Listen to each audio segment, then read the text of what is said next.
Someone, unfortunately, one of our cast couldn't join us tonight, and she sent me a note. Our star is in London, and she couldn't make it. Daisy. I think she might be busy. She's done some other film. Little movie. We wanted to help her kick off her career. Yeah. And we wanted to help out that other movie. Yeah. So we cast her here. Now, there's a long story of how she ended up with us, but she says, "Hey everyone, I'm so sorry to be missing the screening today. I wish I could be with you all. Wait, I'll do the lip sync. But duty calls in England. I am so incredibly thrilled and honored I get to be the English version of Tycho opposite the rest of the brilliant cast. I really hope you enjoyed this beautiful film." And I think we did. And I think she did a wonderful job. Her first time out as a voice actress. Oh my goodness. Wow. And she's nice. And she's really nice. Well, Jeff, I'm going to start with you. Uh-oh. Because I want to ask, and I'm sure several people in the audience are wondering, this movie came out in 1991. Yes. So why do this dub now? How much time you got? So this film did come out in 1991. When I joined, I'll give the short version, and people can ask questions if they want to hear more. So I joined the studio about 4 or 5 years ago, and this was, as I mentioned earlier, really one of my most favorite films. And I was kind of taking stock of what the studio had done, and I was surprised to find that this film had never been dubbed. And we were creating the Blu-ray discs for all the films, and I was watching it with some of my colleagues. We were checking the subtitles, kind of maybe updating subtitles here and there. And when it ended, I think the third or fourth time we watched it, my colleagues and I all said the same word in Japanese. We all said, "mottainai, mottainai." Mottainai. Which kind of means, what a shame, what a waste. This is a beautiful film. But if you don't speak Japanese, you can read the subtitles as they go by, but a lot of people don't like to do that, and you really can't watch it. I mean, every frame is hand-painted. Every frame is hand-drawn. You don't get that much anymore. So we started, trying to figure out how to do it, and I was told that the film was undubbable, which I didn't know was a word. And I decided that wasn't a word, and I wasn't going to accept it. So it's a much longer story of how we ended up here today, but through, I think, persistence, stubbornness, maybe a little arrogance on my part, a little bit of pride, I wasn't going to give up. So 3 or 4 budgets later, how many did we do, Jamie? A few. And 3 or 4 rejections later, I gave up. Kind of, not really. And I threw a fake hissy fit, and I said, "I'm never asking again." And I sent an email to my boss that had one line that said, "Never." And just as David and Jamie and I finished the dub for When Marnie Was There, we were sitting at dinner, and I said, "I'm going to look at my phone," which I never usually do at dinner. And there was a note from my boss said, "Make your dub." And I just don't know what the trigger was, but I think I just worn him down. In the background of all that is I saw a beautiful, beautiful, beautiful film with a terrific story that would transcend borders and ages. It doesn't get old, doesn't look old. It looks different than films if you're used to, Pixar films, the Avengers and all those. It looks really different. Obviously, the pacing is a little more mellow, let's just say, than, fast-paced action. But I still thought it was a beautiful film, and I wanted to give it a try. So I had test screened it a few years ago after I finished another dub, test screened it up at Skywalker Sound up in Marin County, and got a good reception. And, and got a good reception. The folks there encouraged me. So it was a combination of some encouragement. Showed it to our distributors, showed it to the folks at G-Kids, to our friends at Studio Canal UK in England, our friends at Mad Men in Australia, and they all said they would chip in. And 3 or 4 budgets later and a lot of things later, we made the movie. So I think it's still relevant. I think it's still beautiful. And it's kind of my baby. Well, thank you for never giving up. Thank you. Thank you very much. I'm going to blush now. Definitely deserves a round of applause. Now, this question is really for all 3 of you, because this was clearly a collaborative process and a lot of hard work by all 3 of you. So take us through the process from a Japanese script all the way through the film that we just saw. Well, kind of go in order then. Yeah. This way. So we had Japanese script, obviously, and we had worked on the subtitles.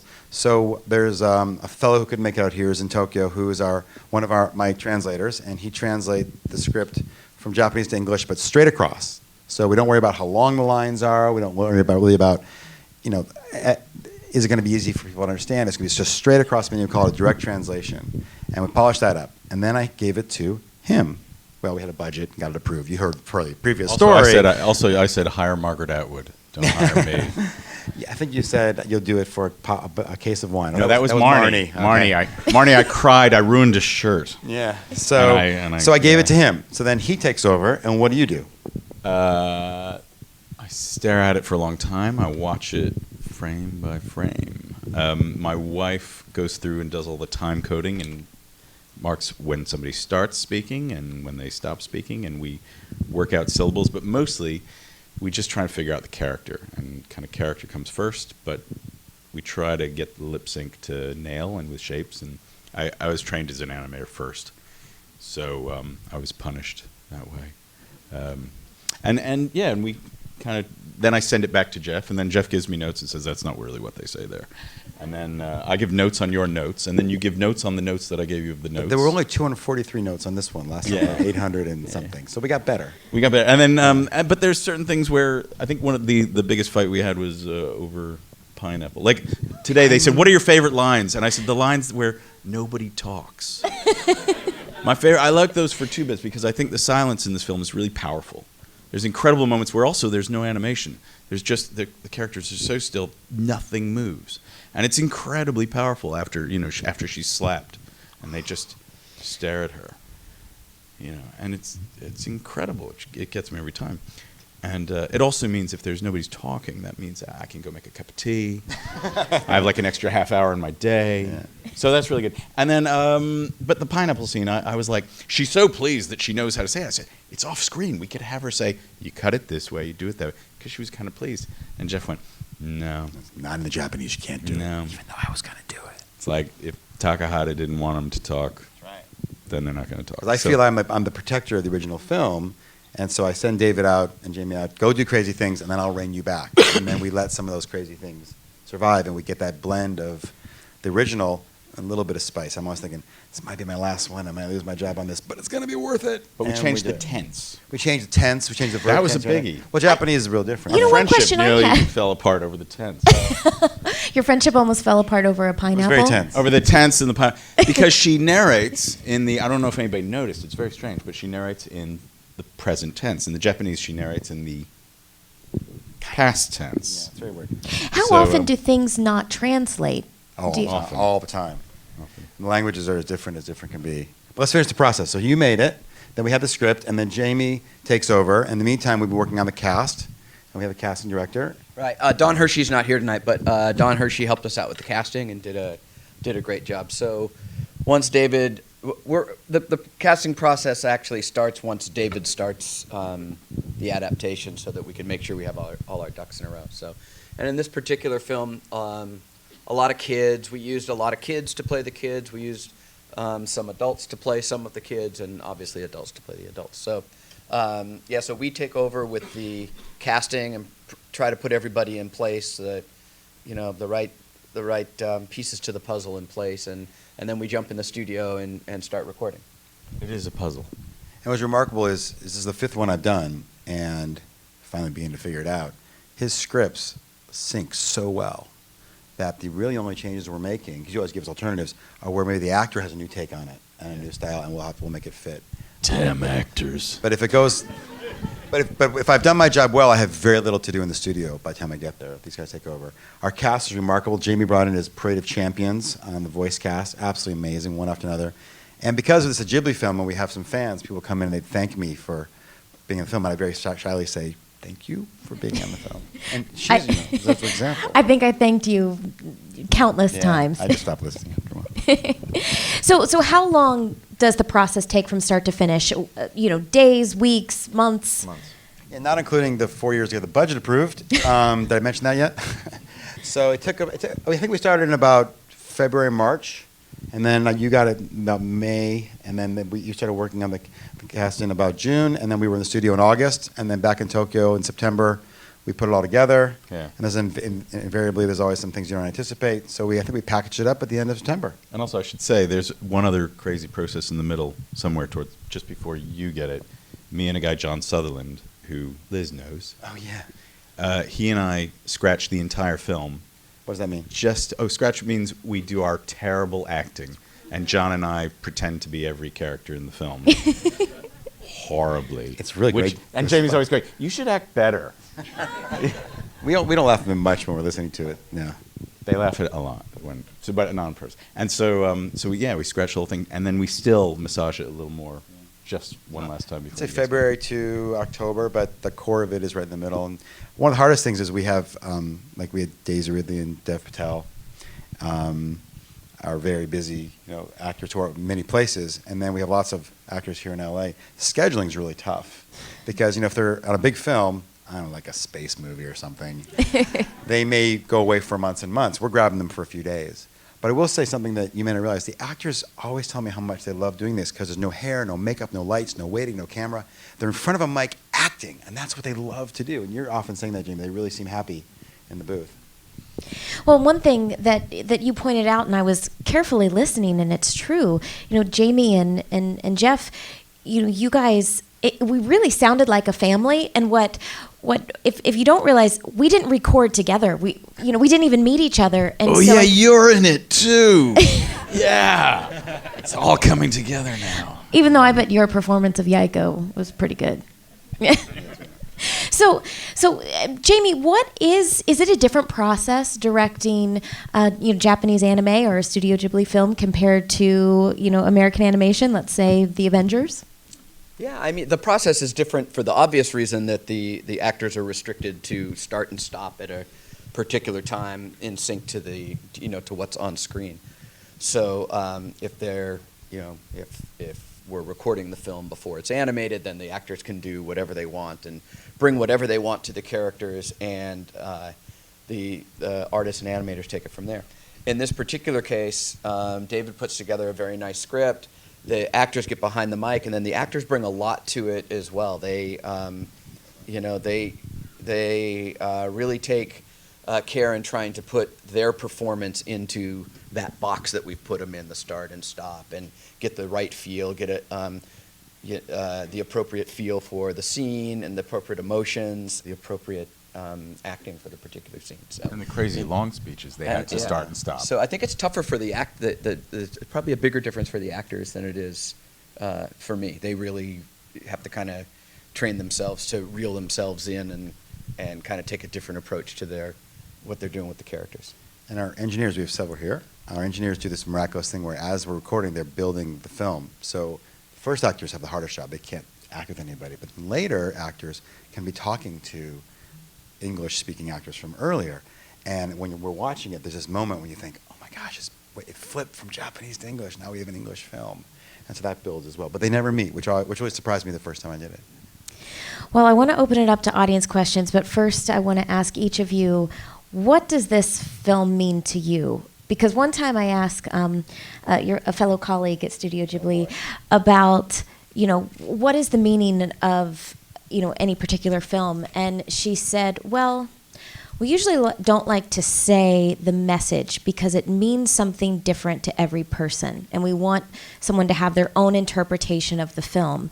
And so what does Only Yesterday mean to you? Wow. There's several different. It depends on each time you watch it, it could mean something different. There's a couple, different things going on there. But it's that's a good question. I don't know that I have the answer to that question, even what it means to me. Each time I watch it, it's kind of an individual struggle for Taiko and her coming of age and fighting through her fears and. Which we all go through in life, and we watched her do it in this film. That's a great. Can I have your answer? For me, it's so I'll confess I snuck in a few lines. Some things aren't exactly Japanese. I think for me, what I like is just the natural love affair. I like the fact that they're so clearly comfortable with each other. Immediately that they're giggling in each other's presence. And there's a line which I snuck in, which was from when I was dating my wife. Really? Yeah, I did. Because somebody said to me, they said, so what's she like? And I didn't say, oh, she's hot or she's this. I said, it's just hanging out with her. It's like breathing in and breathing out. And so I snuck it in. Such a romantic. So I like that. And that's I like that comfort and I like that feeling of love. I think it's a different love story. so relieved because there's a line in The Wind Rises, which is what my wife says to me. That's good. I'm going to talk to Lynn about that. I've watched this, I think, more than all of you put together because I started watching it in the early 90s. And it's changed for me as I watched it. So if you watch this again in 10 years, and I hope you will, you'll see a different film because you'll change. And that's something I think the film is really very much about how Taiko's changed. I guess what it means to me is it reminds me that most people are presenting themselves quite honestly because they're very honest. And I want to tell all the single guys in the room, that's how you get a girl. Honesty and listening and then being there when she needs to hear from you. I also am always moved, we talked about this the other day, about how much what happens in your youth affects you. And I think we all have moments, the most random moment, you're walking down the street and you remember something that happened when you were young, and you kind of physically cringe and say, I really still don't like that happened. So I think a lot of things stick with us disproportionate to how important they are, and then they affect us later. I guess the last thing that hit me again today is you don't stop growing. She's talking about at 27, she's going to have this another growth, and I think it happens over and over in life. Well, I'd love to open it up to the audience right here in the front. Just for anybody in the back that didn't hear it, she said that she loved the ending. It was beautiful, and that she was crying, and I agree with you. I got emotional as well. Okay, right back and there. If you're higher up, please raise your hand. Yes, go ahead. What does it mean that it was undubbable? You know the bits in the car when they're talking for a long time in a really long take, and he's doing strange things with his teeth? That's pretty undubbable. Is that what it meant? That's pretty undubbable. I think there's, and that's also I think what I said to you. You should get Margaret Atwood. It should be lyrical. There was the bit with the butterfly was back and forth. But I think it should be said this is done differently than almost every other Ghibli film. Yes. So Ghibli does the voiceovers. They do the voiceovers after. So the animators, the animators draw it all, and then they get the actors in after. On this one, Takahata did the voices first in the same way that we do it here in the West. So the lip sync isn't lip flap like in Marnie, or the other ones. It's very precise. So it's tricky. It's hard. So that's his undubbable. Yeah. My undubbable was a litany of excuses that didn't make any sense to me. So a different studio than G Kids had the right to distribute it, and they never distributed it. Oh, well, and that's different. And when I joined Ghibli and I talked to them, I said, "You guys ever going to release this?" And they said, "No, we can't really release it." And I said, "Can I have it back?" And they said, "Yes, take it back." And I think it was discussion of girls having their periods may have been a problem. And I know people squirm about that in North America, but in a lot of countries they don't. And it wasn't something that was a problem in some countries. I think also the pacing was hard for North America, even before, like you said, the Avengers pacing. And I do enjoy the Avengers too. It's just I didn't know that girls had periods until I saw this film. I got to say, and I'm seemed very upset about it. I understand that studio's problem. I actually did too. And also I was told there's some legal issues around some of the sound. Like there's a moment when she sings in Japanese for the first time. I was told you can't do anything about that. It's gonna have to stay that way. I said, then we'll say it that way. And then 2 minutes later, they're gonna talk about the song. So one by one, I just kind of chipped away at this facade of undubbable. I can't see what the question was asked, but that was what I was told. Right here. Yes, go ahead. Please. The question is from Freud. Does the past influence your present? So I'm obliged to say, what do you think? Yeah. What do you think? Yeah.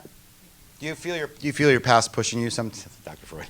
Do you feel your past pushing you occasionally, to make it a difficult decision?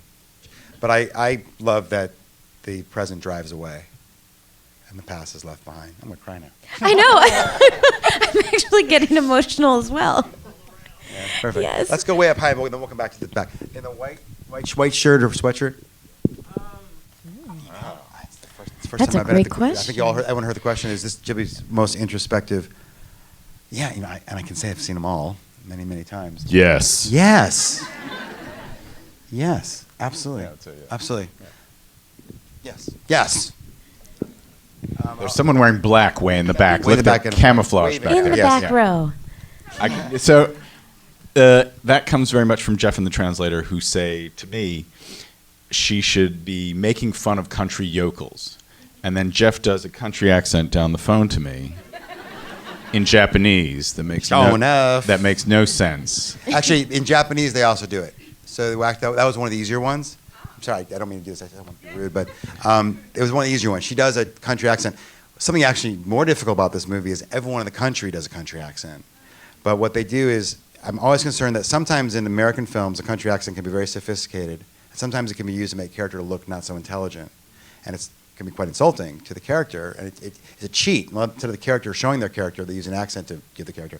We didn't want any of that. So we didn't want to do that here. But she does, in that particular moment when she says, I got myself farm family now, it's essentially the same as what she says in Japanese with an accent. And then she meets a farmer who's smart. Who understands how to do fractions. Speaks with a mild British. Yes, please. That's always a big debate. Jamie, do you want to take that? Well, we went back and forth with that with Daisy. I think her initial thought was to not do her accent. And, if you put Dev used his accent.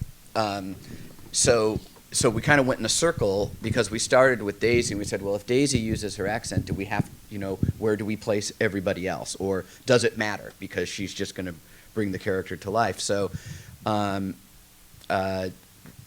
between all of us and Daisy, we decided not to do the accent. And then when Dev came in the room, we decided to do, just to let him go. So, and I felt like it worked really nice. So we kind of just let it go with Dev. His sound just fit that character so well. It just made sense. So with Daisy, we just talked about it and kind of decided, her accent's pretty strong.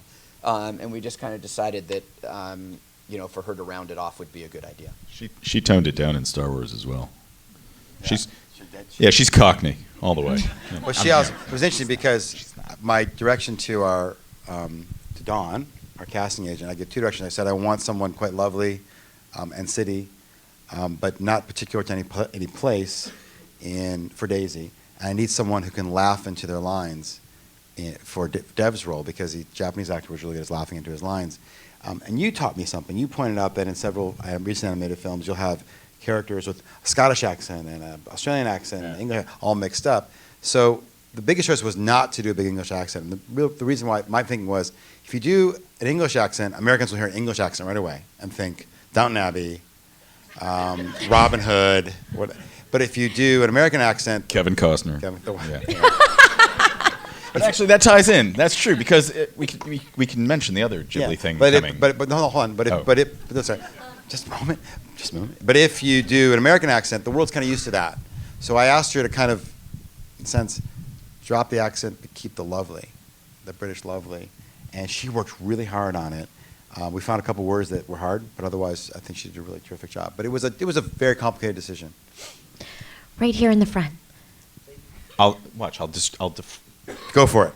So on the point of accents, to answer your question and satiate your palate for more Ghibli, there's another project that's coming, a TV project that's called Ronya.